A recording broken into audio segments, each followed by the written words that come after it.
नमस्ते दोस्तों, आप सभी का स्वागत है हमारे YouTube चैनल पर।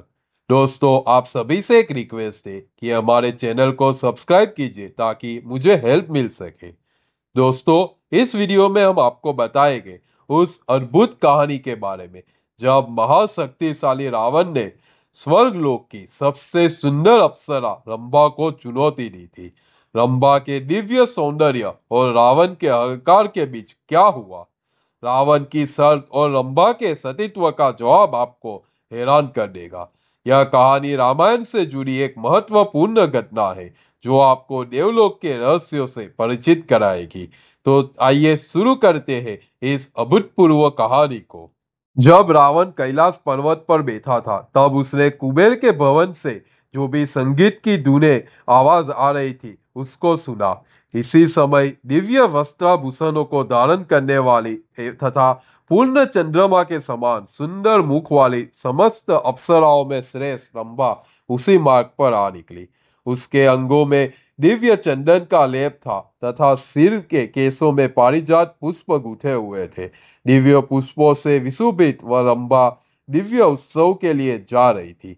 उसके नेत्र मनोहर थे तथा पिन जंग स्थल करंदिनी की लड़ियों से विपूजित था जो रति के उत्तम उपहारों जैसा प्रतीत हो रहा था। उसके कपोल आदि अंगों पर हरी चंदन की चित्र रचना थी। छह ऋतुओं में उत्पन्न होने वाले नवीन पुष्पों से घिरे हारों से वह सुसज्जित थी। अपनी अलौकिक कांति, शोभा, युति तथा कृति से वह दूसरी लक्ष्मी की जैसी प्रसिद्ध हो रही थी। वह जल युक्त बादलों के समान नीले रंग की साड़ी में अपने अंगों को ढके हुए, उसका मुख चंद्रमा जैसा था तथा दोनों भौहें धनुष के समान सुंदर थी। उसकी जांघ हाथी की सूंड जैसी थी तथा दोनों हाथ कोमल पल्लवों के समान थे। जिस समय वह सेना के बीच से होकर जा रही थी उसी समय रावण ने उसे देख लिया। कामबान से व्याकुल रावण ने उठकर उस अत्यंत जाती हुई रंभा का हाथ पकड़कर रोक लिया, जिसके कारण वह लज्जा से डर गई। तब रावण ने मुस्कुराते हुए उससे इस प्रकार कहा, हे बड़ा होए, तुम कहाँ जा रही हो?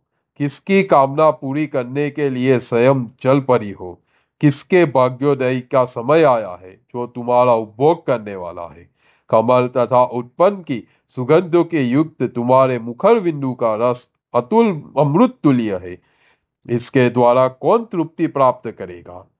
हे बीरू, तुम्हारे ये स्वर्ण कलश के समान सुंदर तथा परस्पर सटे हुए भारी एवं उत्तन्न जोड़ जो अपने अंगना को संपन्न करेगी।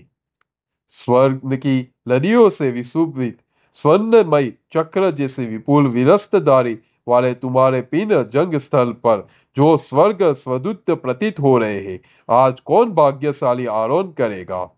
इंद्र, विष्णु तथा अश्विनी कुमारों में भी कोई मुझसे बढ़कर नहीं है। हे बीरू, तुम मुझे यहाँ छोड़कर अन्यत्र जा रही हो, यह शोभा नहीं देता तुम्हें?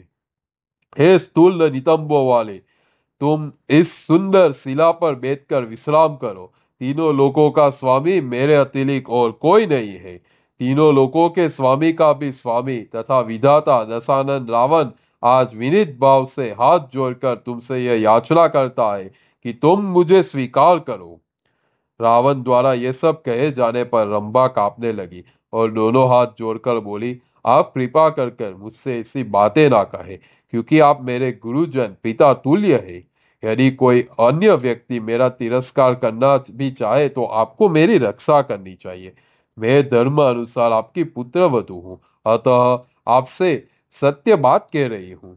यह कहकर रंभा ने अपने पाँव की ओर देखते हुए मौन खड़ी रही। रावण की दृष्टि पड़ने मात्र से ही वो वहां रोई खड़ी रही थी। रावण बोला, यदि तुम मेरे पुत्र की पत्नी हो तभी मेरी पुत्र वधू हो सकती हो। यह सुनकर रंभा ने बहुत अच्छा कहते हुए उत्तर दिया, हे राक्षस श्रेष्ठ, मैं धर्म के अनुसार तुम्हारे पुत्र की ही भार्या हूँ। आपके भाई कुबेर के पुत्र मुझे प्राणों से अधिक प्रिय है। वे तीनों लोकों में नल कुबेर के नाम से विख्यात है। वे धर्मानुसार की दृष्टि से ब्राह्मण तथा पराक्रम की दृष्टि से क्षत्रिय है। वे क्रोध में अग्नि के समान वसुधा पृथ्वी के समान है। मैंने आज उन्हीं लोकपाल पुत्रों को मिलने का संकेत दिया है।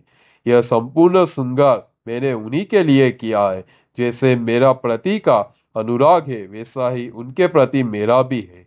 हे शत्रुअंता राजन, इस सत्य को जानकर आप मुझे छोड़ दे, क्योंकि वे धर्मात्मा इस समय मेरी प्रतीक्षा कर रहे होंगे। उनकी सेवा करने में आप विघ्न मत डालें तथा मुझे छोड़ दीजिए। हे राक्षस श्रेष्ठ, आप सत्य पुरुषों द्वारा आचरित मार्ग पर ही चले। आप मेरे माननीय हैं, अतः आपको मेरी रक्षा करनी चाहिए। यह सुनकर दशग्रीव रावण ने उसे विनम्रता पूर्वक कहा, तुम जो स्वयं को मेरी पुत्र वधू बता रही हो वह ठीक नहीं है, क्योंकि यह नियम हो तो उन स्त्रियों के लिए है जो किसी एक की पत्नी हो। देवलोक की स्थिति अन्य प्रकार की है। देवताओं का यह नियम है कि अप्सराओं का कोई पति नहीं होता, वहां एक ही स्त्री के साथ विवाह नहीं किया जाता। यह कहकर उस राक्षस ने रंभा को बलपूर्वक शिला तल पर बिठा दिया। फिर काम भोग में आसक्त हो रावण ने उसके साथ मैथुन किया। उससे जब छुटकारा मिला तब तक रंभा के माला आभूषण आदि अस्त व्यस्त हो चुके थे। उसकी हालत उस नदी जैसी हो गई थी जिसे किसी गजराज ने मत डाला हो। वह अन्यत्र व्याकुल थी। वेणी बद्ध छिन्न हो जाने के कारण उसके खिले केस हवा में लहरा रहे थे तथा कल पर कांप रहे थे। तो दोस्तों, यह थी रावण और रंभा की अद्भुत कहानी। आपने देखा कैसे रंभा ने अपने सतीत्व और पिता तुल्य गुरु के प्रति सम्मान की रक्षा की, लेकिन रावण ने उसी के साथ बलात्कार किया। आपको यह कहानी कैसी लगी हमें कमेंट सेक्शन में जरूर बताइए। अगर आपको यह वीडियो पसंद आया हो तो इसे लाइक करें और अपने दोस्तों और परिवारों के साथ शेयर करें, और हमारे चैनल को सब्सक्राइब करना बिल्कुल भी ना भूलें। Thank you. Her her Mahadev.